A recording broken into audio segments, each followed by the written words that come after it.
Cuman saya ngeliat kayaknya Angga sama Stasia yang mereka Tim di yang belakang tim di layar belakang ya. layar. Kalau harus ke sana terus saya pikir-pikir lama-lama mereka resign. Kalau mau jujur gitu. MLM mana di Indonesia yang GM-nya turun roadshow sebulan penuh, Nggak pulang ke rumah maksimum lah seminggu maksimum. Iya. Habis itu diterjun Roadshow lagi sebulan lagi. lagi. Menurut saya itu support system yang paling keren daripada yang keren. Dan ya thank God kita jadi vehicle yang super cepat gitu. Kita dari awal selalu bilang ini, kita ini bagaikan cruise liner.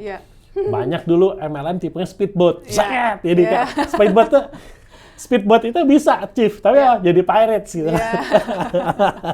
Kalau kita cruise liner gitu, kita selalu bilang kita nggak cepat, tapi kita paling besar dan paling bisa mencapai tujuan. Wow. Setiap orang punya cerita, namun di balik cerita itu ada air mata, tantangan, dan perjuangan yang mungkin belum diceritakan. Welcome to Deeper with Evi Carolina.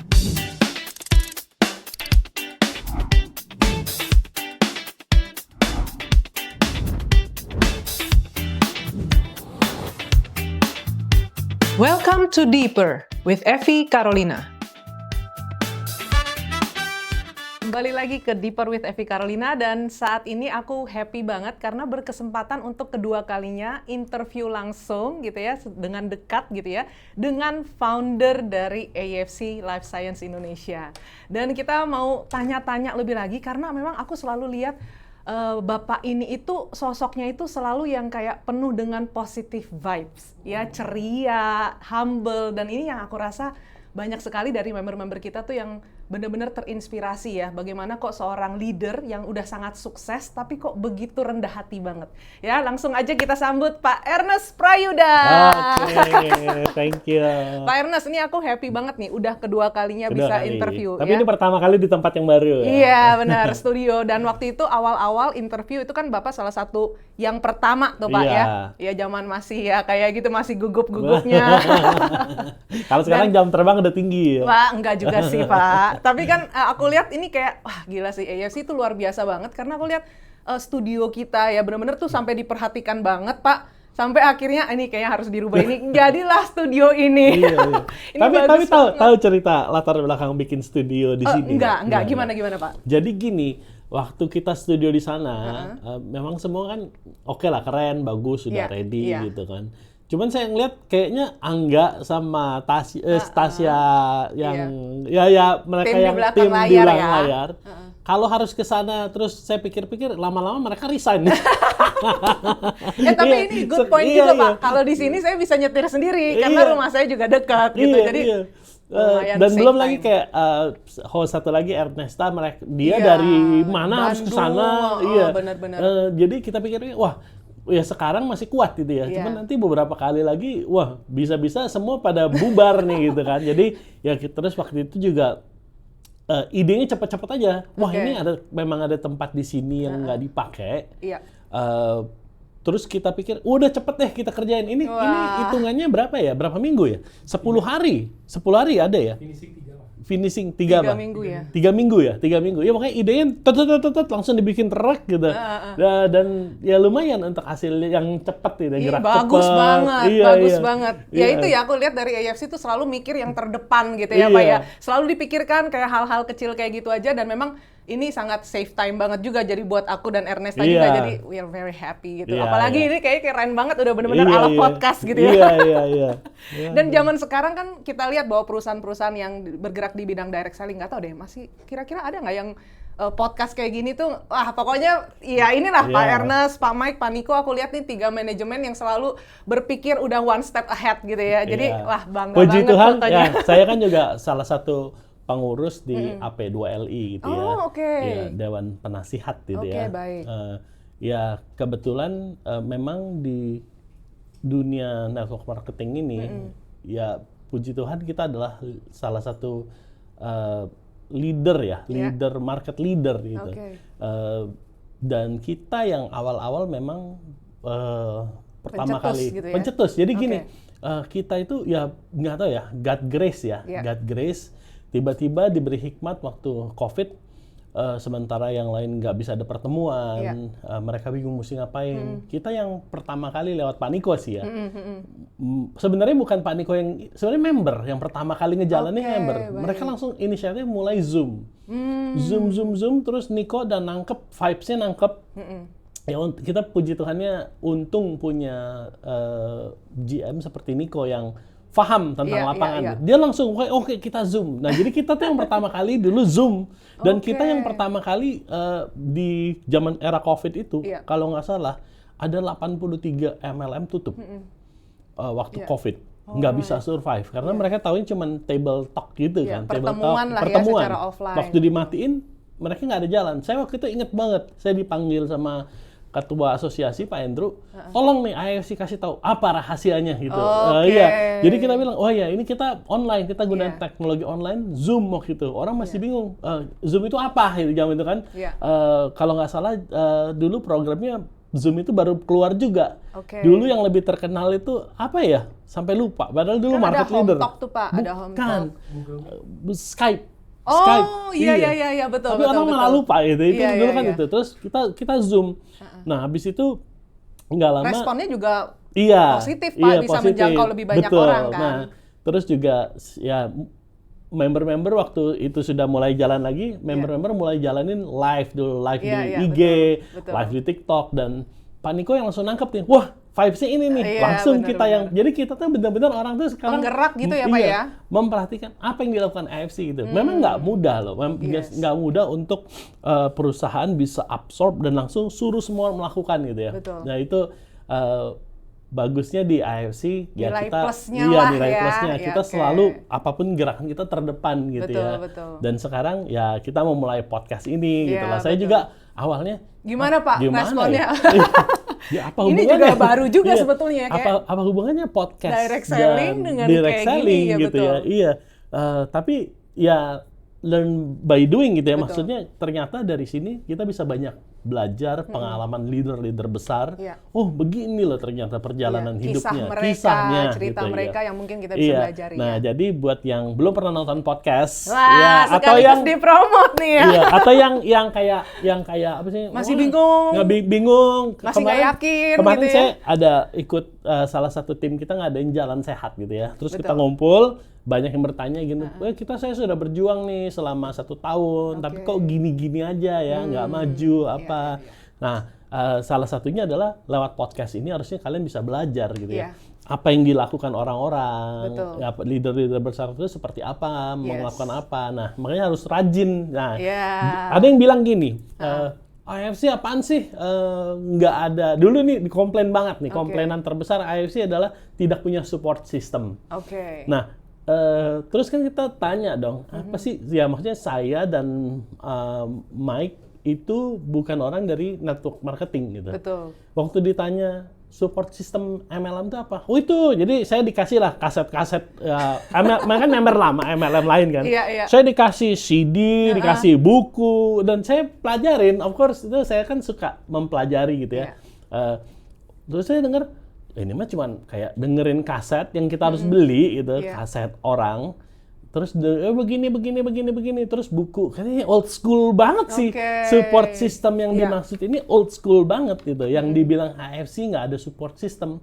Sebenarnya dibilang bukan nggak ada support system, nggak ada kaset gitu. Nggak ada kaset, nggak ada CD, nggak ada buku panduan manual. Tapi secara ini ya, kalau mau jujur gitu, MLM mana di Indonesia yang GM-nya turun roadshow sebulan penuh, nggak pulang ke rumah maksimum lah seminggu maksimum. Habis itu diterjun lagi sebulan lagi. Menurut saya itu support system yang paling keren daripada yang keren. Dan sekarang siapa yang mau baca buku? Siapa orang ada waktu baca buku gitu kan? Sekarang modelnya adalah ini listening gitu, to tinggal nonton kan lebih gampang. Dan ini menurut saya adalah udah difasilitasi lah nih ya. Ini nih support system yang the best of the best gitu, di mana kita invest kamera aja udah nggak murah gitu kan. Kemarin saya sih pas Angga beli kamera mahal banget, lampu aja. Kok mahal banget ya, saya pikir udah aja ini ya, cukup. Ternyata nggak segampang itu ya. Maksudnya ini harus dilakukan effort yang luar biasa. dari tim pun effortnya luar biasa gitu. Tapi kan aku denger nih Pak ya, dari Angga sendiri, Iya. Pak Ernest tuh, oke Pak ini, oke, ambil gitu Pak. Iya. Bapak kok bisa seberapa percayanya bahwa ini bisa menjadi salah satu jalan buat member-member AFC dengan adanya podcast ini? Iya, dengan podcast ini menurut saya itu dia, apa sih namanya, kadang-kadang kita harus berani bayar harganya gitu. Kalau mau untuk yang, ada orang ngomong gini dulu, cheap thing no good, good thing no cheap gitu ya. Iya, jadi kalau kita ya udah deh podcast pakai handphone aja gitu, ini nggak usah lah, ini nggak usah, aja, gitu jadi ya. kan tapi jadinya buruk gitu. Nah ini kita mau bikin seprofesional mungkin, seenak dinonton sebisanya, makin enak dinonton, makin bagus gitu ya. Jadilah kita, ya udah nggak apa-apa deh, kita all in di sini sebagai support system supaya menjadi tools buat orang-orang yang baru masuk bisa sukses di AFC gitu. Jadi ada satu kata Pak, mungkin aku rasa itu excellence itu yang sedang AFC itu selalu berusaha untuk selalu memberikan yang terbaik. Jadi bukan cuma asal gitu ya. Tapi benar-benar tuh ya perfect, sempurna, maunya tuh pokoknya terbaik gitu benar. Ya, dan karena sudah pengalaman gitu ya. Saya cerita jujur-jujurannya gitu ya. Waktu gimana, pertama kali AFC, ya kan saya bukan orang network marketing ya. Waktu pertama kali AFC berdiri, promo trip kita bikin segampang mungkin, dan kita udah bilang ini tripnya budget, jalan-jalannya budget. Waktu itu kan saya nggak tahu gitu. Waktu kita pilih budget itu, dan budget itu sebenarnya nggak beda jauh dengan yang premium. Bedanya cuman kira-kira beberapa juta aja lah gitu ya. Cuman karena kita memang pengen gampang waktu itu, kita pilih yang budget gitu. Trip ke Jepang pertama kali naik. Wah, gimana tuh respon orang-orang Pak? Mereka happy, awal-awal tuh happy banget, happy aja ya. Makanya mereka juga sama-sama berjuang, kita jalan happy. Tapi di dalam hati saya tuh, saya jadi nggak enak gitu. Maksudnya, jadi saya upgrade-in ini, upgrade-in itu. Saya mesti, ya biar happy lah ya, kita tambahin ini, tambahin. In the end, cost yang kita keluar lebih mahal daripada kalau kita beli premium dari awal gitu. Dari situ, itu sudah pelajaran buat saya. Saya nggak mau lagi pakai apa-apa yang budget-budgetan gitu. Makanya kalau, karena jadi buruk gitu kan, jadi buruk. Experience-nya nggak baik gitu. Mendingan kita udah aja mahal dari awal, tapi orang happy gitu. Nah, tapi kan itu kan pasti ada sesuatu dong Pak, yang membuat Bapak itu terbentuklah karakter Pak Ernest itu kalau dalam membangun sesuatu, dalam membangun satu bisnis, pokoknya harus all in, pokoknya harus yang terbaik, pokoknya harus excellent. Apa? Itu emang ada masa, apakah karena pengalaman Bapak dulu ya, dari segi Bapak lama, saya tahunya kan Pak Ernest ini kan lama karirnya di Amerika. 10 tahun ya Pak ya? Lebih dari 10 tahun ya. Nah itu Bapak memang sebelumnya itu bisnis apa sih Pak? Maksudnya lebih ke konvensional gitu ya? Iya, bisnis kita. Benar-benar nggak ada background sama sekali kan di sini kan? Nggak ada, saya nggak pernah di MLM, nggak pernah jadi member MLM manapun gitu. Bahkan waktu kita mau diriin perusahaan MLM pun, itu tuh sangat sulit buat saya mengerti bonus ini gimana sih gitu. Baik. Makanya kalau dilihat bonus kita itu simple, kan dulu waktu kita pertama kali mau diriin AFC gitu ya. Jepang juga kagak nggak menguasai ini apa sih network marketing ini seperti apa sih. Saya tuh ngitung ini gimana sih bonus. Jadi contoh nih, kami menawarkan 7 bonus gitu nih. 7 bonus. 7 bonus. 1 bonus direct, of course. 2 bonus pairing. Ketiga adalah bonus matching gitu. Bonus ini, bonus itu. Cuman kalau dibaca-baca lagi, bonus ini hanya terjadi kalau bla bla bla, banyak sekali syaratnya dan kemungkinan tidak bisa di-achieve gitu. Jadi waktu kita bikin, saya bilang pokoknya kita bikin yang orang bisa mengerti deh gitu. Orang awam seperti saya bisa mengerti gitu. Dan yang paling penting juga harus bisa di-achieve juga Pak. Bisa di-achieve. Kalau enggak kan apa sih namanya? Jadi kayak cuma awang-awang gitu aja, betul ya. Kayak waktu kita diriin AFC dari awal kan memang kita mau jadiin wadah transformasi gitu ya. Yang berintegritas gitu. Nah, kalau kita sendiri sudah bohong-bohong dari awal, gitu, menurut saya itu nggak sesuai visi, gitu loh. Jadi, ya nggak apa-apa lah. Banyak orang bilang di awal dulu ya. Bonusnya nggak menarik nih. Cuman direct. Dulu nggak ada bonus dulu. Tahunan belum ada ya Pak. Annual rank belum ada ya. Annual rank belum ada. Bulanan juga belum ya Pak ya. Unilevel dulu juga kan ada. Ada. Unilevel kita tapi dulu agak unik karena kan namanya dari awal ya. Cuman sekarang sudah di-tweak sedemikian rupa supaya bisa lebih gampang dimengerti dan beneran bisa di-achieve gitu. Nah, dulu itu awalnya itu cuman direct dan pairing dan bonus bulanan itu. Bulanan. Cuman bulanannya zaman dulu itu apa ya? Dia sistemnya cashback. Karena gini, buat saya susah untuk mengerti Unilevel. Sekarang ya, jujur aja ya, sampai sekarang ya, bonus yang paling kompleks di AFC adalah bonus Unilevel. Karena susah untuk dimengerti gimana sih sebenarnya. Nah, kalau dulu itu sistemnya adalah cashback karena saya kan orang retail gitu. Udah cashback aja dapat bonus, tapi ternyata dari situ bagus buat para penjualnya, tapi buat networkernya yang dari atas merasa ini kurang gimana. Akhirnya ya udah kita adjust sesuai dengan ini supaya yang di atas juga mendapatkan override lah kira-kira gitu. Nah, tapi kalau dari segi bisnis Bapak yang sudah Bapak jalankan di Amerika lah ya, emang ada apa sih yang membentuk karakter Bapak tuh pokoknya kalau ngerjain satu bisnis atau kita membangun sesuatu usaha gitu ya, pokoknya tuh harus yang benar-benar nggak boleh asal-asal. Excellent gitu. Itu dari apa Pak? Apakah memang dari Bapak masa kecilnya udah dibentuk seperti itu atau dari karir atau gimana? Jadi waktu kita dulu di Amerika memulai usaha, jadi gini, kita kerja dulu. Istri saya kerja di satu tempat, saya kerja di hotel gitu kan ya. Nah, di hotel itu saya tuh suka, jadi kan ada acara wedding nih, suka ada wedding gitu. Ini orang tuh kerja asal-asal numpuk jelek gitu kan. Makanya setting ruangan ya udah seadanya gitu kan. Tapi karena memang saya dan istri kebetulan kreatif kali ya. Jadi waktu ada wedding ya saya misalnya gini nih, orang taruh piring aja lah. Ini kan saya dulu kerja di hotel ya. Bagian apa Pak? Di food and beverage gitu. Wah, karena suami saya juga dulu sempat juga di hotel bagian yang breakfast gitu. Iya, saya tuh dapat internship dulu, manajemen training. Wow. Iya, visa saya itu manajemen training. Jadi kita diajarin dari dasar sampai jadi manajer gitu kan. Nah, di bawah itu waktu kita ngerjain kayak banquet. Ada wedding buat 500 orang. Ini orang-orang nih asal-asalnya taruh lah, tapi kalau saya tuh kok jelek sekali ya. Jadi saya piring itu saya putar, saya cantik-cantikin gitu sampai itu tipe saya tuh yang kayak miring sedikit harus pokoknya saya bikin jadi cantik dan keren dan semua orang jadi apa ya? Itu semua orang yang itu happy banget gitu. Happy banget. Jadi experience-nya berbeda.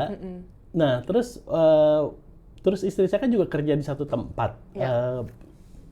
Dia tuh juga mempelajari bahwa ini bos kita nih kayak yang itu tuh asal-asalan banget kerjanya gitu. Yang penting ada, selesai gitu. Job done gitu kan. Nah, terus akhirnya waktu kita mencoba untuk melakukan, kita coba usaha sendiri yuk. Nah, kita coba apa kelebihan kita gitu kan. Kita pertama nggak ada pengalaman gitu. Tapi kita mau mulai mencoba. Kalau misalnya kita tawarin hal yang sama, apple to apple, dia sudah punya nama gitu kan.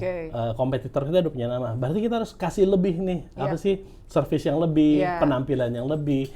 Nah, dari situlah menurut saya membentuk karakter Bapak gitu. Lalu orang itu semua seneng, happy, dan repeatnya ke kita gitu lah. Baik. Nah, selain daripada itu ya Pak Ernest ya, ini kan aku rasa semua dari member-member AFC ataupun keluarga AFC juga tahu tuh Pak Ernest itu kan orangnya ya, dari segi kepribadian ya Pak ya kita bicara ya, selalu tampil ceria, positif vibes, pokoknya kayaknya yang positif gitu ya, humble. Itu kok bisa sih Pak seperti itu Pak?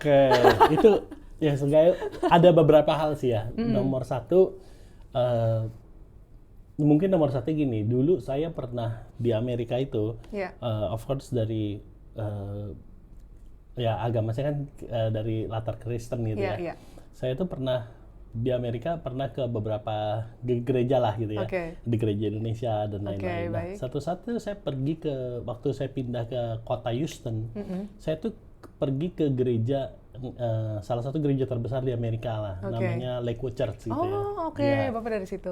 Joel Osteen. Joel Osteen. Nah, saya lihat ada perbedaan luar biasa antara gereja tradisional Indonesia punya gitu ya, yang dimana kadang-kadang pemimpinnya setelah selesai itu entah kemana nggak bisa ditemuin lah kira-kira gitu. Tapi kalau yang gereja terbesar ini, leadernya tuh sampai apa ya, ownernya welcoming banget gitu ya. Ownernya tuh bikin line antrian untuk bisa salamin semua orang sampai selesai gitu ya. Ini nih orang makanya terbesar gitu ya. Cuman attitude-nya tuh so welcoming. Dia bilang nih, kalau buat saya yang datang paling pagi, saya yang paling akhir, saya yang kunci pintu gitu. Wow. Jadi menurut saya itu karena bertahun-tahun.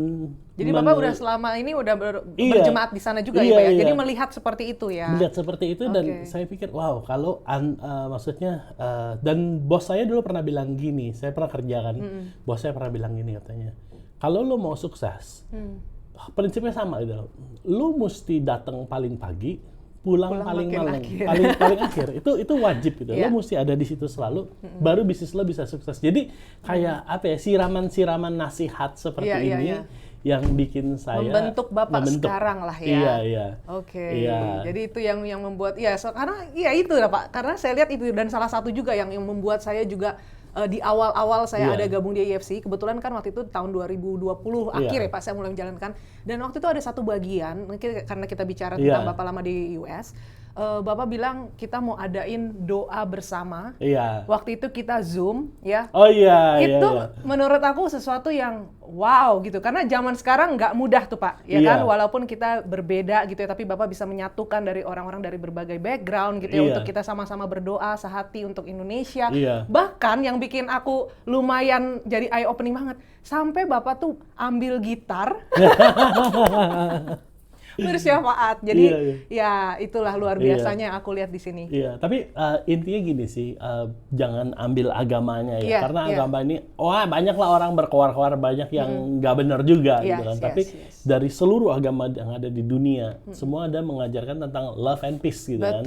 Dan gimana kita mengasihi satu sama lain. Itu aja intinya gitu. Kadang-kadang banyak lah ajaran-ajaran yang nggak bener juga gitu, maksudnya ngomongnya begini tapi ngelakuinnya enggak gitu. Nah jadi menurut saya apapun agama kita, kenapa kita waktu itu adain doa bersama, kata saya yakin sekali mau apapun agamanya, asal dia benar di depan Tuhan, itu Tuhan pasti dengar gitu loh. Kita aja yang di dunia ini ngecap, ini gerakannya ini, jadi ini nggak didengar Tuhan gitu, karena gerakannya ini, padahal menurut saya ini kan ceritanya kalau mau dibilang lagi semua sama ya, semua sama. Ngajarin tentang cinta Tuhan dan kasih kepada manusia gitu. Asal kita ya udah mau ambil itu, positifnya lah ya. Nah kalau dibilang kenapa bisa happy terus, tadi pertanyaannya gitu kan, kenapa bisa happy terus gitu ya? Karena mungkin ini juga Pak pengaruh dari istri atau begitu sayang sama istri. Jadi kalau mau ditanya kenapa happy terus ya, nomor satu itu kita harus nomor satu itu paling penting buat kenapa ini kita tuh nggak boleh serakah dan rakus ya.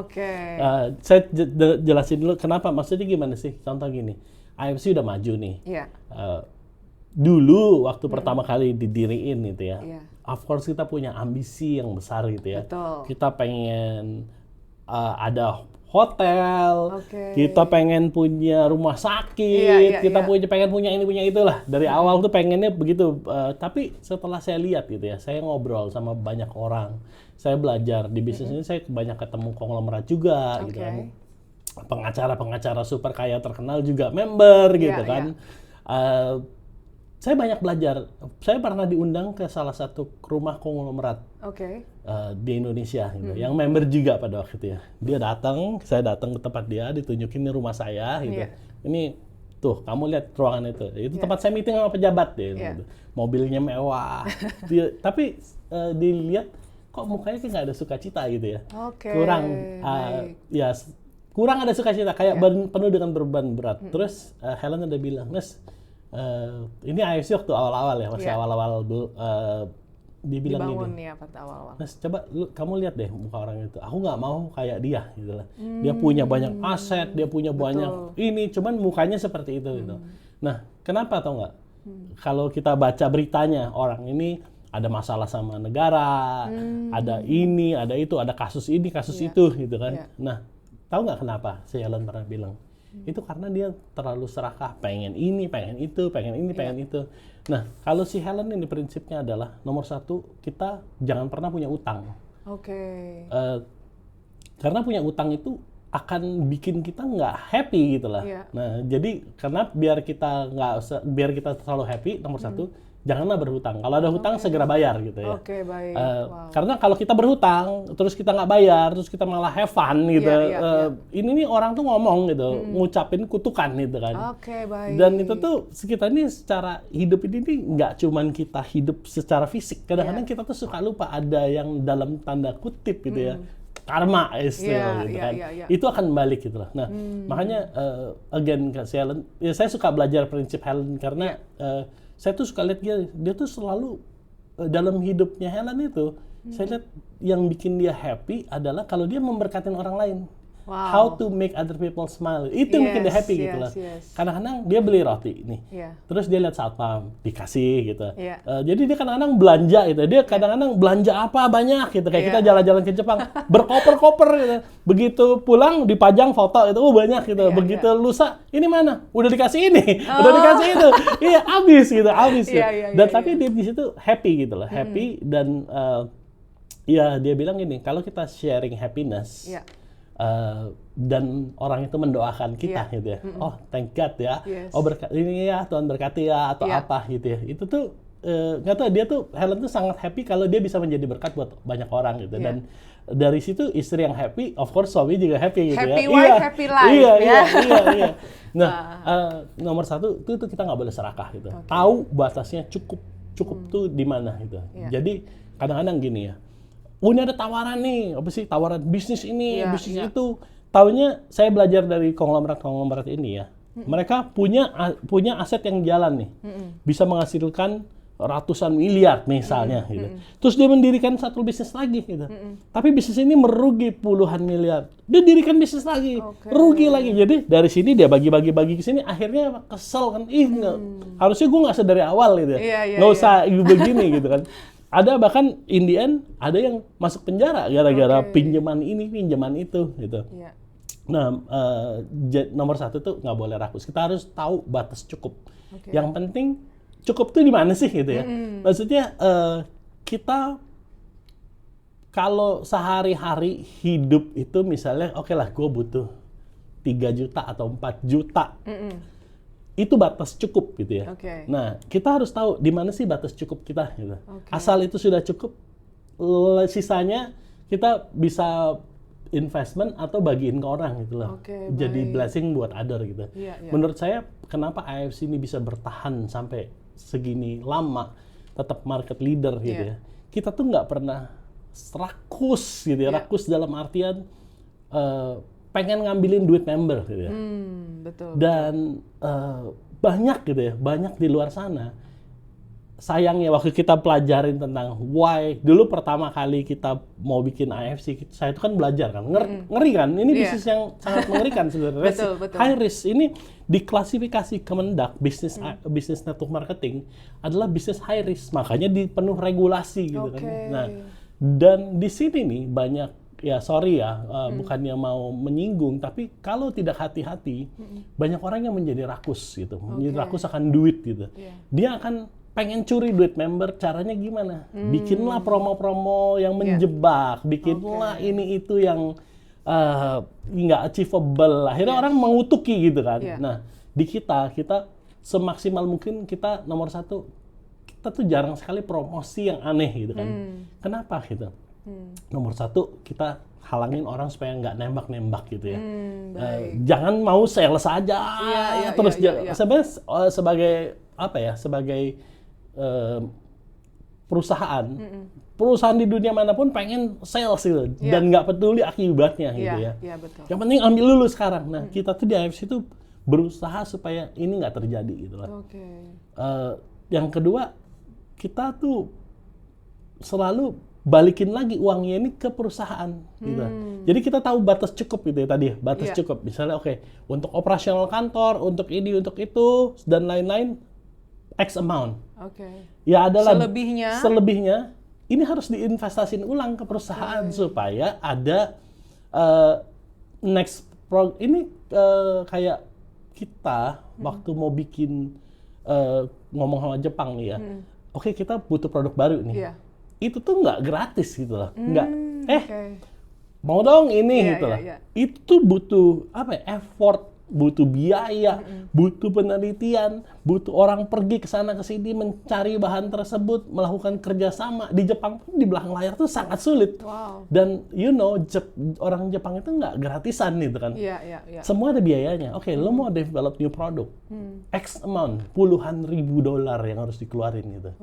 Kalau kita nggak peduli, udahlah, laku kok gitu. Iya. Laku udah biarin aja. Ini aja Ini terus. juga udah bagus kok, salesnya juga udah oke gitu ya. Dan kalau misalnya kita rakus ya, udah promosiin aja, buy one get one, nggak peduli nanti di online itu Iya. harga jatuh atau apa nggak peduli. Yang penting sales gitu, yang penting sales gitu kan. Iya. Nah, dengan kami cuman ada handle, Helen lu bilang gini, perusahaan itu kalau mau sukses satu aja, jangan banyak-banyak, jangan mau ambil ini, jangan mau ambil itu gitu. Jadi dengan cuman pegang satu ini, kita make sure dan kita tahu batas cukup bahwa kita janganlah pengen ngambil kita sudah jangan serakah. Kalau kita sudah alokasi ini, 60% itu buat bonus member. Jangan diganggu. Kapanpun mau ditarik uangnya harus ada. Tapi kalau nanti kita mulai serakah, oke deh kita beli gedung yuk gitu. Kita beli ini yuk, beli itu pakai uang member aja dulu. Nanti kan uangnya nyangkut. Kalau tiba-tiba kalau hari ini member mau ambil duit di AFC, tiba-tiba nggak ada, ya kan? Iya. Ya, jangan sampai banknya tutup ya. Kalau banknya tutup beda cerita. Oke. Amit-amit ada takut duit. Ya. Makanya yang kita tuh kadang-kadang kalau paling khawatir adalah berita bank. Berita bank. Makanya kita cuma taruh di bank yang terkenal, bunganya kecil nggak apa-apa, tapi bank itu aman gitu kan. Kalau seandainya hari ini semua member mau tarik dananya, dananya ada gitu. Bonus itu semua tarik hari ini, dananya ada. Gitu. Dan satu lagi Pak yang saya lihat ya, karena selain dari Bapak bilang nggak boleh serakah dan lain-lain. Satu hal yang saya belajar dari sejak saya ada di AFC ini adalah memberi itu Pak. Ya, tadi Bapak tadi ucapkan ya bagaimana ada sukacita tersendiri ketika kita memberi dan bener. itu yang diajarkan karena saya melihat bagaimana dengan adanya AFC Care ya. Kenapa kok bisa sampai dengan kita ini bergabung di AFC, kita juga bisa menjadi bagian untuk kita juga bisa berpartisipasi dalam program AFC Care. Kemarin itu waktu COVID nyumbang sampai APD. Dan saya juga menghadiri Spirit of Samurai waktu kita di Bali ya Pak ya. Itu kan banyak kasih support buat UMKM ya kan. Bangun pustu bukan cuma satu, kali ini ada dua juga gitu ya. Dia poin ketiga ntar lagi. Tapi Bapak nggak merasa ini, ada nggak sih, pernah nggak sih ngerasa kayak, aduh kalau gua terlalu banyak nih, ntar kurang nggak nih? Ada nggak sih perasaan seperti itu? Enggak ya, karena gini. Emang dari Bapak dari background ya Pak? Pengalaman hidup awal, itu? Dari awal itu adalah, kita memang dari awal sekali, dari belum punya apa-apa gitu ya. Kebetulan memang senang menjadi berkat gitu ya. Dan waktu kita tuh memberi, kita tuh comeback to us gitu. In a bigger way. Bukan berarti kita mau nyumbang lalu pengen biar dapat lebih banyak, tapi karena memang waktu kita memberkatin orang gitu ya. Pertama kita happy. Tapi somehow it come back to us gitu. Jadi nggak pernah kekurangan lah ya. Jadi itu yang membuat Bapak sendiri juga nggak pernah takut dulu gitu ya. Ada seorang yang ngajarin gini, kamu pelit, tapi kamu malah melarat gitu. Tapi orang yang memberi, dia nggak pernah kekurangan gitu. So ini sudah dari zaman dulu gitu ya, kita berdua lakuin gitu. Saya dulu pernah lagi jalan di Amerika nih, ini zaman belum gimana gitu ya. Kita lagi jalan, tiba-tiba ada ibu-ibu dan anak kecil gitu, minta duit di pinggir jalan, homeless gitu kan. Ini bule gitu kan. Saya lihat, bule kok minta-minta sih, aneh-aneh aja gitu. Ngapain nggak kerja gitu. Cuman saya di situ, ya saya udah lewat aku jalan gitu, naik mobil terus. Balik lagi. Iya, di hati saya kok bilang, orang kalau sudah sampai berdiri di situ, berarti sudah desperate banget gitu kan. Jadi saya putar lagi. Saya bilang, mobil yang saya bawa tuh mobil barang, jadi nggak bisa bawa orang kan. Kamu ke seberang ya ke itu, di situ ada toko gede kan. Nah dia sama anaknya itu waktu itu tuh kayak Thanksgiving gitu. Thanksgiving, which is dia kok berdiri di Thanksgiving itu kayak acara yang besar buat orang Amerika lah gitu ya.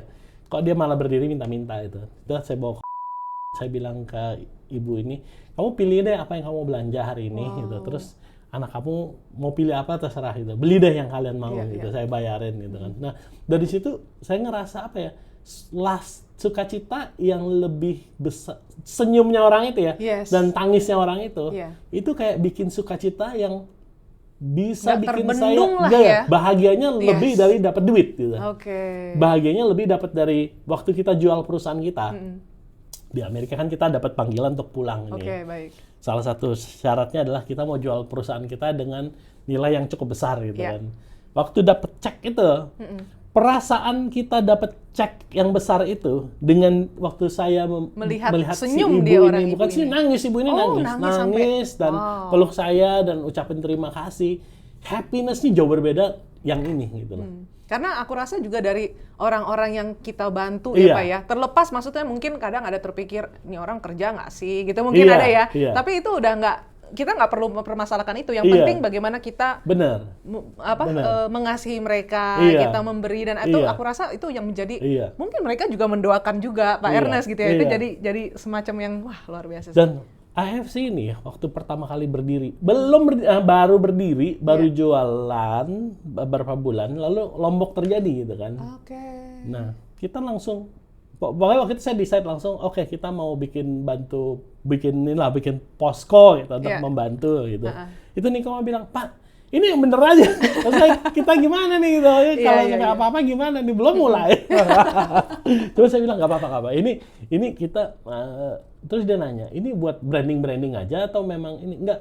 Tapi enggak, Nick, saya pengen apa ya? Kita let's start this one right gitu.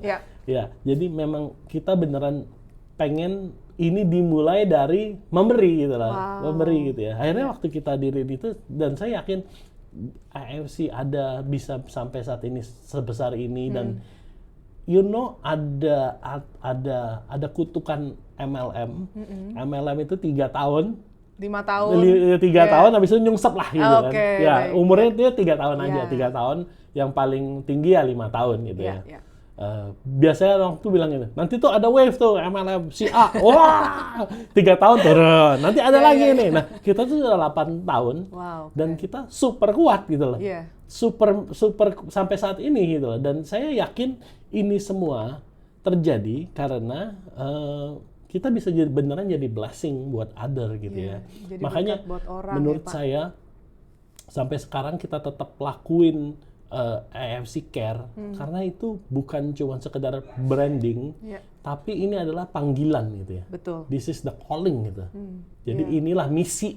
Jadi bukan hanya sekedar peduli tentang uang-uang aja, tapi di sini juga bisa menjadi panggilan yang seperti yang Pak Mike juga bilang, memanusiakan manusia Pak ya. Itu yang saya lihat di sini Pak, betul. Jadi sekarang ini kalau kalian ada nih member ya, member-member yang sudah banyak duit, tadinya miskin sekarang banyak duit. Tapi dia makan sendiri semua gitu, dan dia mungkin belum sadar konsep ini gitu. Dan sekarang ada beberapa yang malah punya uang banyak nggak happy gitu. Dan saya ada lihat lah Instagram atau postingan bahwa banyak duit kok malah nggak happy gitu. Intinya gitulah. Sekarang banyak duit kok malah nggak happy. Nah mungkin buat yang mendengar mungkin sudah bisa belajar untuk menjadi berkat buat other gitu ya. Karena kalau kita makan sendiri semua, pertama itu juga nggak akan habis gitu loh. Yang kedua, ada momennya di mana, contoh gini, kamu sekarang afford, dulu kamu nggak afford untuk beli barang branded gitu. Sekarang kamu udah punya banyak uang, kamu bisa beli tiket manapun, kemanapun, kamu bisa belanja barang branded manapun, tapi masa setiap hari beli tas baru, buat apa gitu kan? Iya, betul. Setiap hari, setiap sebulan ganti mobil baru, nggak ada joy lagi gitu. Ada orang, ini bagus banget prinsip. Ada orang kaya di Amerika bilang gini, ada batasnya uang itu bisa memberikan joy, ada batasnya. Di luar itu no more joy, dia bilang. Sekarang ini, bayangin ya, kita bayangin. Kamu mau punya misalnya bisa beli jet pribadi, bisa beli sendiri ya. Kamu pergi hari ini ke Australia, mungkin hari pertama seneng. Habis itu kamu kesini. Habis itu udah nggak ada joy lagi. Trip biasa itu nggak akan mati rasa. Akhirnya kamu mati rasa. Nah demikian juga kalau kamu kerjanya pengen beli mobil lagi, akhirnya jadi cuman kepengen yang nggak ada gunanya, nggak ada joy lagi gitu. Nah beda dengan memberi.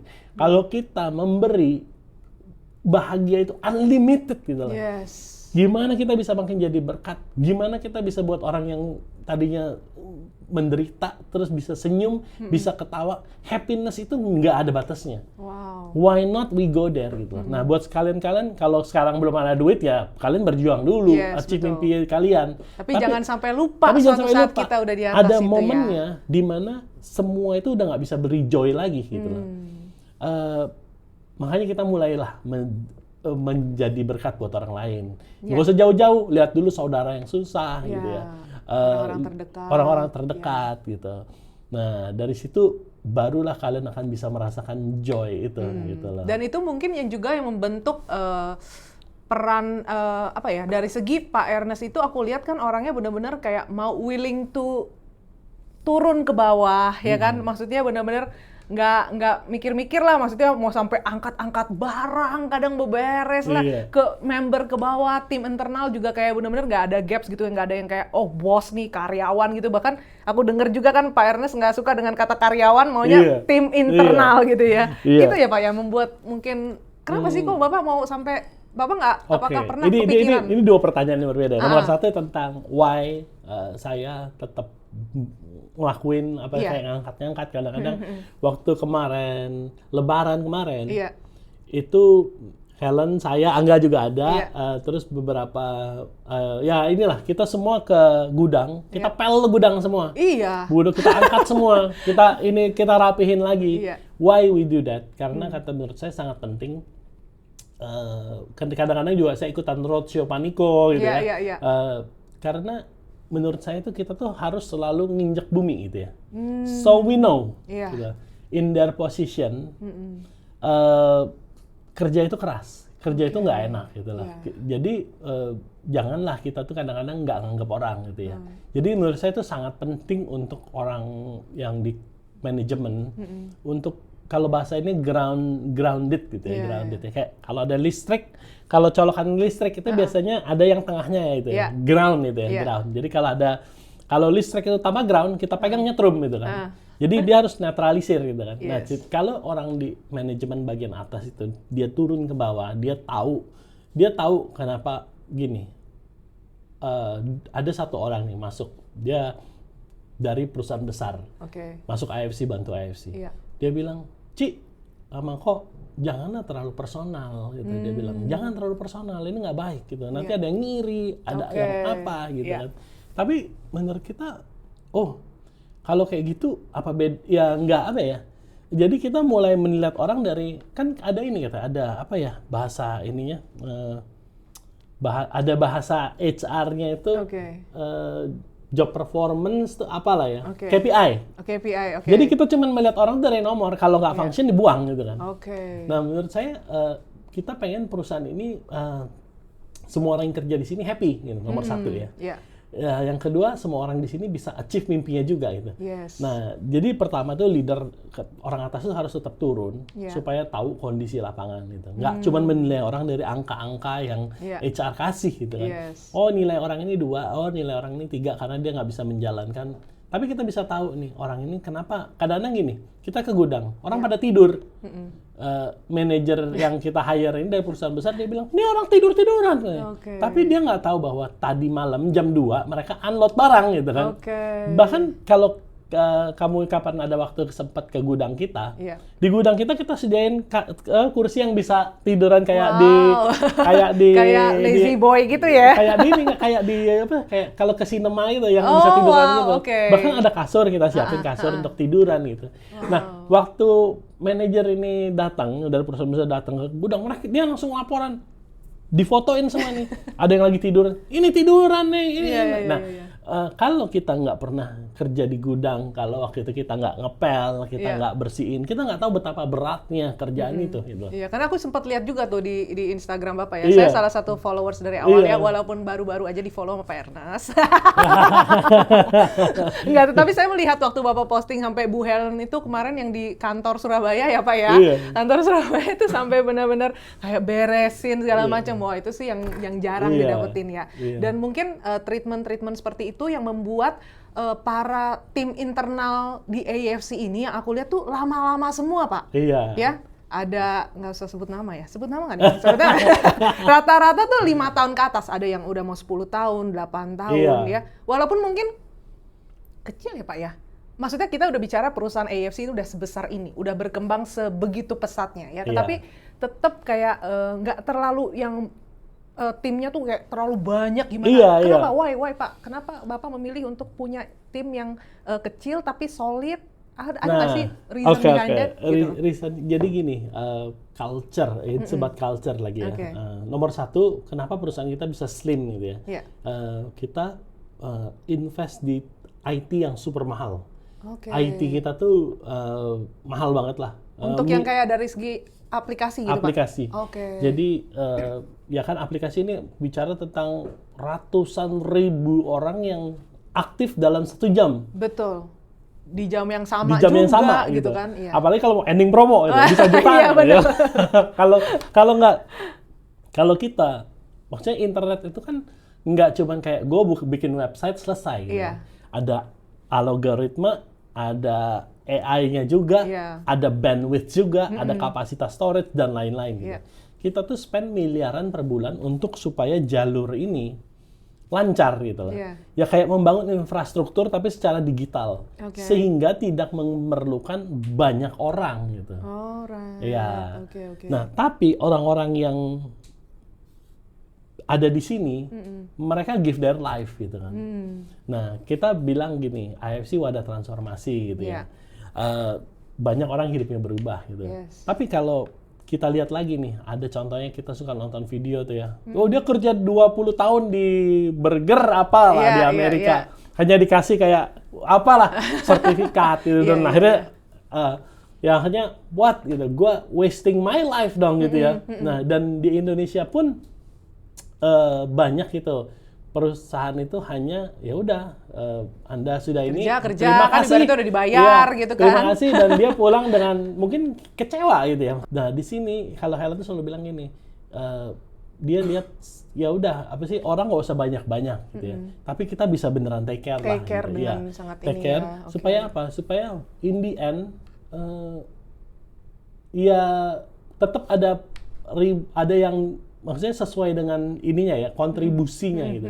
Kalau dia all out, perusahaan akan all out juga gitu loh.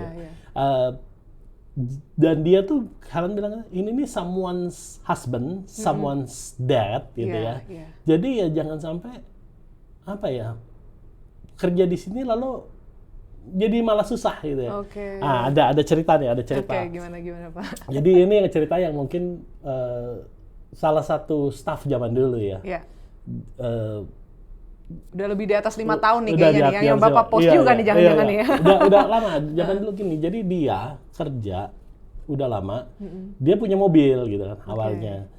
Terus nggak lama dia jual mobilnya, dia ganti motor gitu kan. Itu tuh kayak si Helen tuh sedih yang berbulan-bulan, kok bisa ya, maksudnya kerja di sini kok malah jadi, sekali saya bilang itu kan salah dia banyak pinjaman gitu.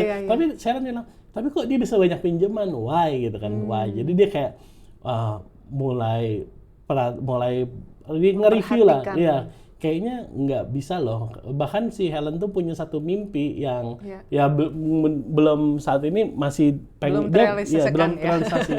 Dia pengen kayak punya, dia lagi cari satu tanah gitu ya. Kalau bisa nanti suatu saat yang setia-setia, yang all out buat perusahaan itu dikasih rumah masing-masing. Udah dipikirin sampai sebegitunya ya.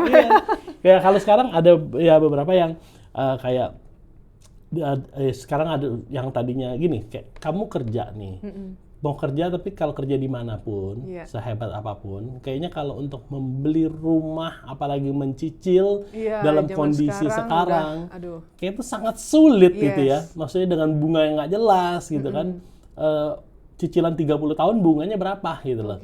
Dan mungkin kalau lunas bisa dapat 5 rumah gitu kan. Jadi ya si Helen pengennya orang yang all out di perusahaan ini, dia nggak perlu khawatir lagi masa depannya gitu ya. supaya nggak usah gimana lah, pokoknya jadi nggak kecewa gitu. Jadi dia memang pengennya seperti itu. Gitu. Pengen orang ibaratnya tuh jadi happy juga lah jadi Pak ya, happy. bukan cuma sekedar menjalankan pekerjaan bener, aja. Bener, gitu ya. ya all out. Tapi kalau nggak all out ya nggak bisa juga gitu kan. Yang all out nggak akan kecewakan gitu. Ibaratnya mereka nggak cuma sekedar bekerja hanya untuk Betul. uang, tetapi ada sense of belonging Betul. juga ya dengan ada di AFC. Dan aku lihat Pak bagaimana tim-tim internal aja. Kalau oke lah baik. Kalau kita bicara member, oke mereka kan menghasilkan omset, nggak bisa dipungkiri gitu kan. Nah tetapi kalau tim internal, aku lihat bagaimana mereka sampai dibawa trip kemarin sempat ke Jepang, terus sebelumnya Singapura gitu kan, itu kan ke Thailand. Nah, itu yang zaman sekarang tuh nggak gampang gitu kan. Berapa orang Pak waktu itu Pak? Staff-staff itu yang Bapak kayaknya kemarin... hampir semua ada 30 ada nggak? 30 lebih ya? Maksudnya untuk perusahaan sebesar ini itu dan staff itu orang 30 lebih yang ya? dibawa ke Jepang itu orang gudang, orang kampung, ada yang salah satunya tuh dia kerja di perkebunan kelapa sawit, kerjanya nyolok-nyolokin kelapa sawit, ngangkut kelapa sawit gitu ya. Bahkan paspor pun nggak ngerti apa. Jangan-jangan gitu. baru bikin kali ya. Dan tiba-tiba ada di Jepang gitu kan. Iya, keren sih. Iya maksudnya again ya, kita gini loh, leader-leader ini kan hidupnya semua berubah gitu kan ya. Mereka bisa achieve gitu. Tapi kalau kita internalnya sendiri nggak pernah ngalamin breakthrough ya kasihan, sedih juga gitu kan ya. Apalagi mereka udah gitu all ya. out, Ya mereka gitu udah all ya. out gitu. Biarin lah gitu, kita sharing. Makanya again balik lagi nomor satu, kita tuh untungnya kita nggak berhutang dari awalnya, nggak pinjem bank gitu ya. Jadi kita sangat sehat, tidak ada pinjaman gitu loh. Jadi nggak ada beban, dan yang kedua nggak ada bisnis lain yang perlu uang gitu loh. Kita cuma fokus satu bisnis ini aja, disiramin terus, diperhatiin terus gitu. Dan itu mungkin juga yang membuat mungkin dari segi manajemen gitu ya, kenapa harus dibuat sebegitu rapinya, efektifnya dari segi mungkin keuangan ya Pak ya. Ini kan penting juga kan, karena pasti harus ada dana mungkin yang dialokasikan untuk tim. Itu kan perlu manage keuangannya dengan baik supaya jangan sampai kemana-mana keuangannya. Nah ya itu tadi yang maksudnya owner itu kalau dia nggak tahu batasan cukup, dia nggak akan pernah cukup gitu lah. Serakah lah istilahnya akhirnya. Contoh contoh punya jam mewah. Jam mewah ini kan terus ada terus gitu loh. Tahun depan ini lagi. Nanti kalau terus kita masuk ke dalam perkumpulan gitu ya, perkumpulan orang-orang yang super kaya gitu. Yang kerjanya pamer gitu kan. Akhirnya, kurang nih, beli lagi, butuh duit lagi, tarik duit lagi. Nah, kalau kita nggak tahu batasan cukup di mana, maka kita akan terjebak di situ dan ngapain gue perhatiin ini orang-orang gitu, buat gua. Akhirnya pertama uang itu nggak akan habis, hawa nafsu itu nggak akan habis gitu lah. Tapi yang di luar ini akhirnya kekurangan, nggak happy juga. Akhirnya ini kan harus apa ya? Ya kalau sekarang ya orang-orang mudah-mudahan ini jadi solid, ngasih support ke member pun full karena mereka gitu. Happy juga gitu ya, hatinya happy, cukup. Mudah-mudahan, gitu mudah-mudahan. Amin, gitu ya. amin. Memang nggak bisa gimana ya, nggak bisa kita memuaskan semua orang juga. Iya, nggak bisa kayak gimana ya, lebih dari leader yang itu tentu nggak bisa gitu ya. Tapi semaksimal, bahkan ada teman saya ini bilang kemarin kan. Ada teman saya minta bantuan teman saya untuk memanage. Teman saya ini dari grup hotel terbesar di dunia. Dia dulu sempat jadi GM, saya minta bantuan. Waktu dia mulai masuk ke AFC, dia lihat, ke Jepang. Berapa orang Nes itu? 30, semuanya. Gua tuh kerja di perusahaan internasional. Hotel chain terbesar di dunia gitu. Nggak ada gitu ya. Gua tuh cuma dibayarin sekali ke Hong Kong dan itu pun meeting dia bilang. Dan apa sih? Cuma dia hotel, pesawat, uang saku dan meeting, suruh pulang lagi. Kalau mau extend udah bayar sendiri. Ini berapa hari sih Pak? Kalau berapa hari waktu itu? 7 hari. 7 hari. 7 hari di Tokyo. Hotelnya juga bagus ya ya. Hotelnya bagus. Ada tour guide-nya gitu. Makanya teman-teman saya bilang, emang gimana ngitungnya sih gitu? Apa ini? Again, kita tuh bukan korporasi Amerika yang hanya mementingkan uang, profit dan lain-lain gitu. Kita nggak ada beban untuk bayar hutang. Kita nggak ada beban untuk nutupin perusahaan lain yang rugi. Makanya menurut saya di situ ya kita bisa sama-sama happy lah di sini gitu. Kalau dari Pak Ernest sendiri ya, ada nggak sih respon apa dari tim internal yang mungkin paling berkesan setelah mendapatkan apresiasi seperti ini? Ada nggak sih yang mungkin paling berkesan tuh dari yang lainnya? Maksudnya gimana gitu? Respon dari tim internal, mereka yang mungkin sebelumnya belum pernah tuh punya paspor aja nggak ada, gitu kan? Yang paling berkesan, yang paling berkesan responnya adalah menurut saya waktu itu ya kita kan selalu celebrate yang ulang tahun. Di AFC selalu di-celebratein. Iya. Waktu itu yang paling mengharukan adalah beberapa orang di gudang itu kita kasih kue, dia nangis. Wow. Dia bilang, ini kue ulang tahun pertama saya. Aduh. Dan sejak kerja lagi. Sejak seumur hidup, dari orang tuanya pun belum pernah ngasih kue. Dan dia nangis di situ. Ya, di situ saya tuh ngerasa apa ya, wow gitu ya. For us it's just a cake gitu kan. Yeah. Tapi buat dia sesuatu bisa jadi impact gitu. besar ya, dampak besar buat Kita selalu celebrate dan terakhir waktu Buhan ulang tahun di gudang, mereka bikin surprise gitu, surprise.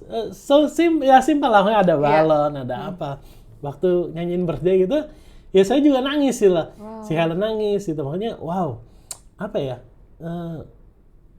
Ini dari hati mereka yang paling dalam gitu ya. Bukan amount-nya. Iya, bukan amount-nya, tapi maksudnya they're so grateful ada di sini gitu lah. Dan dia bales sekalipun ya dia kasih hadiah, ada yang ada apa gitu, cuman tersentuh banget gitu betul. Pada masa itu. Maksudnya kan gesture-nya ya, bukan tentang berapa harganya gitu ya. Ya, di situ maksudnya ternyata ya kita bisa mengubah hidup orang gitu ya di sini ya, gitu ya.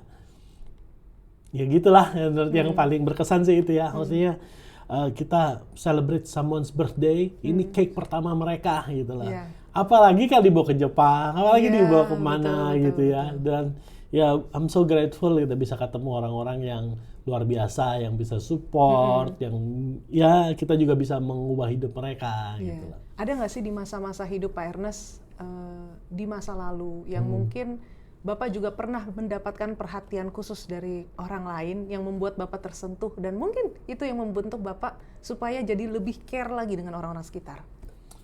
Honestly nggak pernah. Nggak pernah ya? Semuanya udah aman-aman ya? Makanya honestly ya sejak saya mulai bekerja di Amerika, waktu itu kan saya kuliah di Swiss. Saya kuliah di Swiss dulu. Berapa lama Pak? 1 tahun. 1 tahun ya? Jadi saya lulus D3 di Bandung NHI.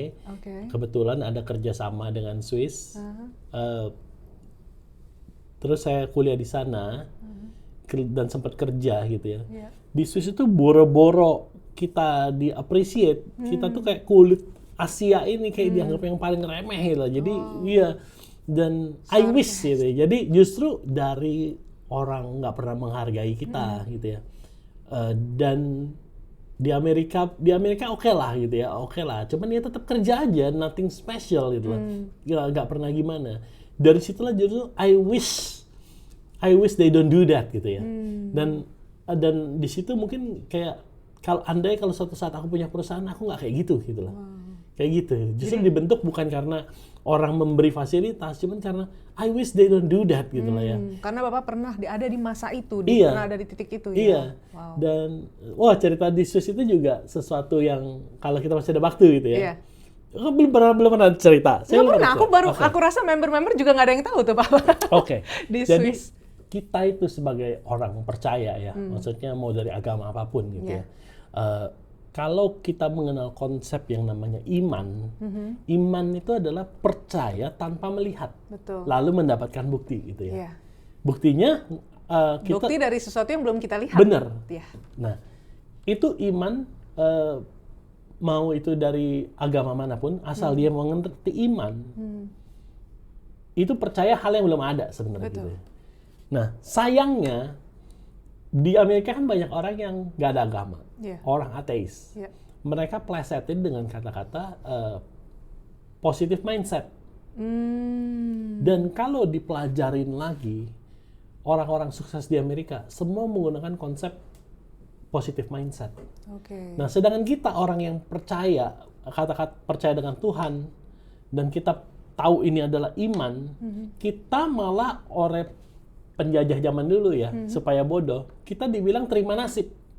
Oke. Against, Iya, padahal iya, itu iya. against nature gitu. Mereka yang nggak percaya Tuhan, mereka pakai konsep kita iman, percaya bahwa sesuatu yang besar akan terjadi, dan Iya. tapi orang kita yang percaya Tuhan, malah kita dibilang suruh terima nasib. Ya Nuk, lu udahlah terima nasib aja. Iya, ya udah memang kayak gitulah, ya Ini kan? takdirmu, legowo. It's actually waktu saya lulus NH itu, pokoknya kan papa saya kan bangkrut tuh. Iya. Udah cerita, papa saya bangkrut, saya nggak punya uang, sampai kuliah pun susah gitu kan. Oke. Waktu saya bekerja pertama kali job training di NH itu, kerja di hotel, saya langsung lihat gaji cuman 1 juta. Enggak, gaji waktu itu karena training 500.000. Wow. Kerjanya gila banget, panas di kitchen gitu kan. Iya, iya, iya. Kayak dulu kan saya pikir bakal keren gitu kan, chef gitu kan, Iya, iya. chef Prancis gimana. Ternyata kerjanya, waduh, udah angkut-angkut.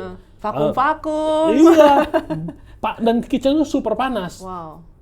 Dan motong 1.000 buah, Wah. bikin roti 1.000 roti gitu kan. Iya, iya, Itu kan ngangkat tepungnya juga gimana gitu kan. Terus saya pikir, wah nggak bisa nih hidup gini. Lu bayang nggak sih, gaji 500.000. Kalau lo beneran gaji full time pada saat itu, orang-orang dibayar 1.500.000. Kosnya 1 juta gitu. Iya, iya, iya. So abis gitu loh. Abis dan nggak akan pernah cukup. So mungkin kalau mau ditanya lagi kenapa kita bisa gini ya sampai ke staff dan Iya. lain-lain. Saya pernah di masa itu dan kayak no hope at all. Kalau lo kerja, yang nama kerja, lo nggak akan ada harapan lo bisa sukses dalam hidup gitu loh. Jadi buat saya tuh kayak kenapa kalau mungkin salah satu kenapa Iya. ya kita nggak mau orang tuh di sini lalu mentok gitu kan. Iya. Nah balik lagi tadi hope.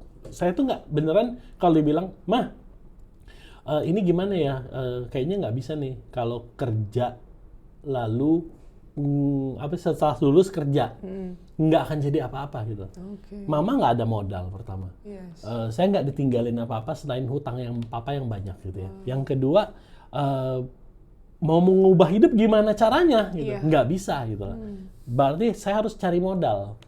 Cari modal gimana? Dagang nggak ada modal. Iya. Cari modal berarti saya harus kerja, mengumpulkan modal untuk bisa mengubah hidup gitu. Yes. Caranya gimana? Saya nggak lihat lagi ada cara selain saya ambil S1 di luar perhotelan, Oke. di luar industri. Jadi waktu itu saya lihat, oh ini sekolah di Swiss ini adalah hotel management, hotel and business management. Iya. Paling nggak itu cara satu-satunya yang paling singkat yang saya bisa untuk keluar dari tempat saya ini gitu ya. Lalu saya ke Amerika, itu emang udah diprogram gitu ya. Oke. Oh, Lalu jadi dari Swiss dulu baru ke Amerika, Pak? sudah dalam mindset tuh Oke. gimana caranya bisa ke Amerika tuh ya kuliah di sini lalu cari kerja gitu. Supaya nanti di Amerika saya bisa kerja, dapat gaji yang ini saya simpan gitu kan untuk bisa jadi modal satu saat gitu.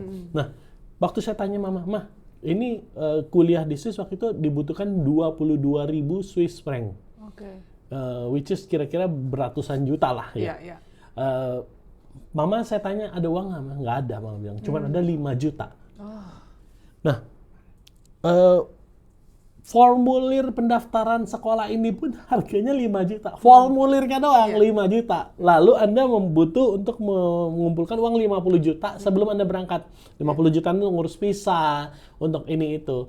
Mama saya cuma ada 5 juta.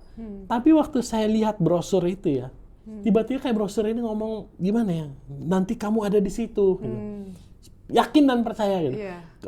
Kayak apa ya, waktu itu kebetulan memang saya surrounded sama orang-orang yang penuh dengan iman gitu ya. Oke.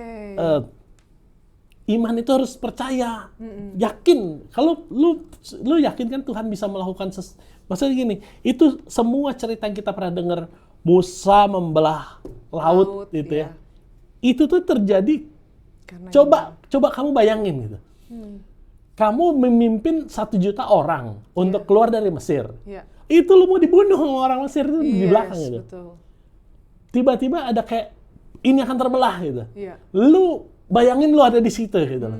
Betul. Oke, jadi So, itu wah. waktu waktu saya percaya itu, saya cuma yakin bahwa saya suatu saat akan di Swiss. Saya pasti, dan saya selalu ngomong, sekalipun afirmasi, kayaknya, kata-kata positif. sekalipun nggak mungkin saya bisa saya tetap ngomong, saya yakin pasti. Saya liatin brosur tuh, saya suatu saat akan ada di sini. Wah ini saya pakai seragam ini, saya ada di sini.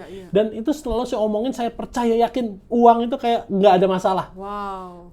Itu pentingnya nothing. juga ya buat kita juga ya Pak ya, untuk kita tuh jangan langsung kayak down dulu ya, walaupun mungkin secara saat itu mata jasmani kita melihat kayak belum, nggak tahu nih bisa nggak, tapi itu pentingnya untuk kita punya iman ya, satu pengharapan dan juga untuk memperkatakan itu ya. Jadi waktu akhirnya gini, Mama bilang gini, oke, kalau kamu yakin dan percaya, Mama kasihin 5 juta, Mama nanti cari lagi gimana caranya. Mama saya waktu itu sama Papa saya ngekos. Saking habis semua uangnya, ngekos untuk tinggal. Dan uang 5 juta ini untuk mereka bertahan selama 1 bulan gitu. Tapi itu perjalanan hidup Bapak yang aku rasa membentuk siapa Bapak sekarang ya Pak ya. Nah, tapi saya tetap, saya bayarin, kata Bapak yang sekolah ini, nanti 2 minggu lagi kamu harus siapin 50 juta gitu. Kalau nggak angus 5 juta gitu. Ya oke Pak, siap gitu. Begitu masanya, nggak ada lah, Mama saya nggak ada harapan untuk bisa mendapatkan uang sebanyak itu pada waktu itu. Orang nggak ada kerjaan, habis bangkrut, itu baru tiba di Jakarta juga gitu kan. Tiba-tiba kakak saya ikut asuransi gitu. Dan dapat komisinya pas. Dan kakak saya untung suportif waktu itu, dia bilang, udah ini ada nih, kamu berangkat aja. Sekalipun belum selesai, nanti mesti cicil lagi loh. Iya, nggak ada jaminan ini bisa. Ya udah, kata akhirnya, dan selalu pas di masanya, saya sama Helen kadang-kadang suka ngerasa gini, hidup kita dari dulu tuh seperti telur di ujung tanduk, tapi seperti ada yang megang gitu. Pokoknya pas aja ya. Nggak pernah jatuh gitu. Keren. Banyak lah cerita, makanya sekarang kita bisa bilang, wah IC gede, IC ini. Cuman kalau mau cerita kayak dari 0 sampai sekarang, ya setengahnya itu darah dan air mata gitu, perjuangan gitu ya. Dan semuanya mengandalkan iman. Nah, oke, balik lagi. Jadi akhirnya pas saya bayar 50 juta itu mampu, kakak saya dibukain jalan ada, saya ke sana. Di situ saya, wow, itu iman beneran works gitu. You don't have to accept kenyataan bahwa Anda nggak punya uang. Nah, saya nggak tahu problem kalian saat ini apa gitu ya. Tapi kalau kalian bilang percaya sama Tuhan, nomor 1 kita nggak boleh terima nasib gitu ya. Kita harus fighting karena semuanya ada di mindset gitu loh. Semua ada kita yakin dan percaya itu pasti akan terjadi gitu. Sekalipun kondisi tidak memungkinkan gitu. Jangan percaya dan jangan terima gitu ya. Nah, akhirnya saya ada di sana. Lalu saya bisa mengakhiri kuliah itu. Lalu, tapi target saya bukan cuma ini. Tiba-tiba harus pulang nih. Balik ke Indo. Harus pulang ke Indonesia. Dan saya langsung, wah kalau pulang ke Indonesia sih, lulusan dari Swiss banyak. Gitu. Lulusan dari Australia banyak. Lulusan dari Amerika banyak. Gue mesti compete lagi dengan orang-orang ini kan. Dan gaji pada waktu itu ya paling 3 juta, 4 juta, 5 juta tuh udah hebat banget zaman dulu ya. Saya bilang, saya nggak boleh pulang.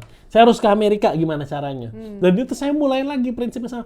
Saya mulai bayangin saya ada di Amerika. Nggak tahu, padahal Amerika nggak ada bayangan gimana. Tapi saya akan ada di Amerika, dan saya akan bekerja di Amerika. Gitu. Jadi saya mulai tulis nih. Dari hari pertama di Swiss, saya sudah gimana caranya supaya saya bisa ada di Amerika. Karena the clock is ticking. Gue cuma punya 1 tahun nih. Nah, abis dari situ, saya mulai tulis surat gitu ya, bikin aplikasi. Saya bikin ada 100 surat lamaran, saya kirim ke Amerika pakai bayar pos dari Swiss. Nggak ada respon satupun. Sampai akhirnya di last minute, ini guru udah panggil, kalau mesti pulang ya, gitu. Kan sudah lulus. 90% yang udah lulus pulang. Saya masih bilang, Pak, ini kan masih ada waktu visa. Saya jangan pulang dulu ya Pak ya. Saya bantu saya untuk bisa jangan batalin visa saya dulu itu. Biar saya masih boleh di Swiss supaya saya ada waktu untuk apply kerjaan. Dia bilang, wow, this is very risky kalau lo nggak pulang ya. Kalau lo sampai overstay visa lo, sekolah kita kena blacklist gitu. Nanti nggak bisa ngurus visa lagi. Kamu tanggung jawab ya? Iya, saya nggak. Kalau sudah memang harus nanti masanya pulang, nggak ada pekerjaan, saya akan pulang. Udah, tanda tangan surat komitmen. Saya itu doa dan saya yakin banget saya ada di Amerika. Sampai last minute dia bilang, Ernest, 5 more days, you have to go home. Wow, Gitu ya. 5 hari lagi. Iya, 5 hari lagi you have to go. Nggak ada. So, gimana job lo? Belum dapet, Pak. Tapi udah, gue minta 5 hari ini. Di hari yang kelima itu, malam-malam tiba-tiba saya dapat email gitu. Email, hey Ernest Prayuda, kita saya ingat namanya, my name is Chas Wayan gitu kan. I'm from Westin Peachtree Plaza gitu. Kita hotel tertinggi di Amerika gitu. Would you like to be our management trainee? Wah, gue langsung iya gitu. Nah, di situ akhirnya again terjadi lagi ya. Fate itu terjadi lagi gitu. Yang mustahil, yang nggak mungkin. Semua orang tuh beneran bilang udah nggak mungkin lah. Teman saya yang nunggu-nunggu sama kayak saya semua pada udah give up dan quit gitu. Sementara saya akhirnya bisa ke Amerika gitu. Jadi penting untuk kita juga nggak boleh pernah berhenti bermimpi. Bener. Ya? Dan juga nggak pernah boleh takut untuk mewujudkan juga ya Pak ya. Dan nggak boleh menerima nasib sih sebenarnya sih. Betul, nggak boleh menerima nasib gitu ya. Nah setelah semua yang Pak Ernest lewati, ya apakah Bapak bahagia saat ini? Oh, bahagia sih pastilah ya maksudnya. Pasti ya. Apa yang membuat Bapak paling bahagia dengan apalagi sejak AFC berdiri? Paling bahagia ya bahwa ya itu yang waktu kemarin awal-awal Bu Helen itu kan dapat mimpi gitu ya. Pulang ke Indonesia to do something gitu ya. Dan sekarang tuh kita ngelihat sudah ribuan orang. Ini kalau saya ikut roadshow, kenapa saya senang ikut roadshow padahal nggak ngapa-ngapain. Kadang-kadang ngapain sih roadshow? Kehadiran Bapak aja udah memberikan. Ya, secara jujurnya ya. Iya. Saya tuh nggak ada gunanya gitu lah. Contoh misalnya saya datang nih, secara jujur saya datang ke roadshow. Kalau Niko roadshow kan orang bisa dengerin, bisa action. Begini, kamu nanti gini ya, kamu gini, kamu gini, atur nih barisan, ya apalah. Saya kan kayak ngerti yang gini kan. Saya datang, saya cuman duduk ngeliatin, wow gitu ya. Menyaksikan bagaimana orang itu hidupnya berubah. Itu menurut saya momen paling bahagia buat saya adalah, wow, kita beneran jadi impact ya. Gitu ya. Luar biasa. Itu waktu saya ke NTT, dia bilang gini, saya waktu ini saya yakin nih AFC ini udah nggak ada jalan lagi soalnya. Begitu ditawarin AFC, ya udahlah. Soalnya saya nggak mampu beli AFC ini, saya nggak mampu. Saya minta Pak ke upline saya minta boxnya aja gitu. Saya minta boxnya aja, saya bawa 2. Dia cuma bilang saya naik motor, saya nggak akan berhenti sampai bensinnya habis, sampai saya closing. Jadi dia bawa, katanya dia naik motor tuh berjam-jam, dia ketok-ketok pintu orang. Dan nggak somehow dengan ininya ya, dengan keyakinannya, fate itu works ya. Dia nggak terima nasib bahwa ini, dia yakin bahwa ini bisa, dia ketok-ketok. Long story short, dia bisa achieve cruise. Dan dia sekarang sudah samurai gitu lah.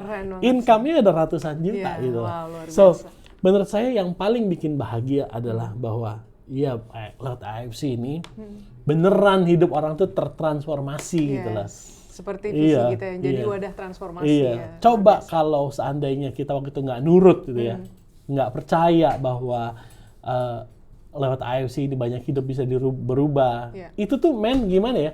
Sekarang kita udah punya bisnis di Amerika. Kita udah nyaman. Anak saya udah citizen. Untuk mulai lagi dari awal gitu ya Pak. Disuruh keluar dari zona nyaman itu bener-bener, itu waktu lo percaya nggak ya? Waktu kita naik pesawat ke Indonesia itu kita sampai, ini beneran kita pulang nih. Soalnya kita waktu pulang, kita jual usaha kita ada tanda tangan kontrak bahwa kita tidak boleh lagi melakukan bisnis yang sama di Amerika selama 5 tahun gitu. Dan bisnis kita itu, that's all we know gitu lah. Nothing else, kita nggak tahu apa lagi selain itu kan. Jadi waktu kita pulang itu beneran bakar kapal, kita nggak bisa ngapa-ngapain lagi gitu loh. Dan dan akhirnya di sini, coba ya. Coba kalau kita udah nggak pulang gitu, COVID terjadi, Amerika juga perekonomian nggak bagus, sekarang lagi struggling, dan ya thank God kita jadi vehicle yang super cepat gitu. Kita dari awal selalu bilang ini, kita ini bagaikan cruise liner. Banyak dulu MLM tipenya speedboat, jadi speedboat tuh speedboat itu bisa achieve, tapi jadi pirates gitu. Kalau kita cruise liner gitu, kita udah bilang kita nggak cepat, tapi kita paling besar dan paling bisa mencapai tujuan. Wow, so thank you so much Pak Ernest, luar biasa banget sharing hari ini. Pokoknya jangan bosan-bosan ya Pak, kalau lain kali ntar kita undang. Wah, habis ya?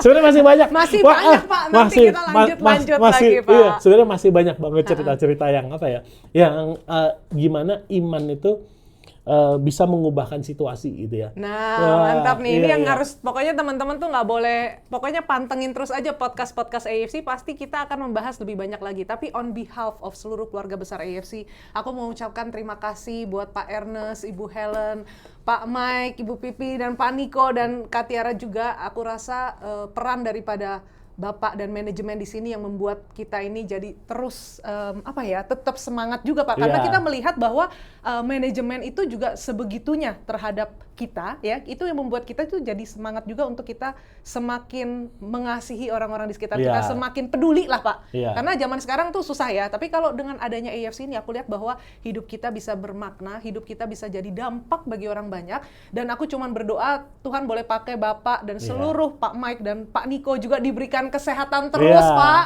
supaya long term nih Pak. Oke, closing buat teman-teman semua yang dengerin podcast ini. Nomor 1, kalian kalau yang jangan lupa untuk bersedekah gitu ya. Jangan lupa untuk memberi ya.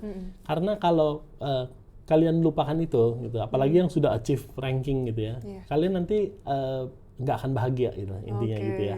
Jadi jangan lupakan menjadi berkat buat orang. Kalian nggak akan jatuh miskin waktu kalian memberi gitu itu. Jangan pernah saving untuk malah orang saving malah jadi kekurangan gitu lah. Itu udah prinsip loh. Wah keren. Jadi pokoknya semakin banyak kita diberkati, semakin banyak kita juga menyalurkan berkat itu ke semakin banyak orang lagi. Dan aku berdoa dan aku berharap lewat podcast ini semua teman-teman juga mendapatkan semangat itu, mendapatkan kepercayaan itu untuk satu, banyak hal yang kita bisa pelajari dari Pak Ernest, untuk kita tidak boleh yang namanya curang ya Pak ya, untuk kita juga bisa selalu punya iman, kepercayaan, dan juga semakin banyak memberi, semakin banyak berkelimpahan. So, aku berharap lewat AFC ini juga bisa menjadi wadah transformasi khusus ya buat teman-teman yang belum bergabung. Dan kita harap kalian bisa menjadi bagian juga dari kapal besar ini, dan pastinya ini bakalan long term, dan kita doain terus AFC ini bisa semakin banyak menjadi dampak bagi orang banyak. So, kita jangan lupa untuk saksikan episode-episode selanjutnya yang pastinya nggak akan kalah pentingnya, dan nggak akan kalah deh, pokoknya kita akan terinspirasi ya. Oke, thank you so much buat waktunya. Thank you Pak Ernest. Sampai jumpa di episode selanjutnya. Saya Evi Carolina. Sampai jumpa.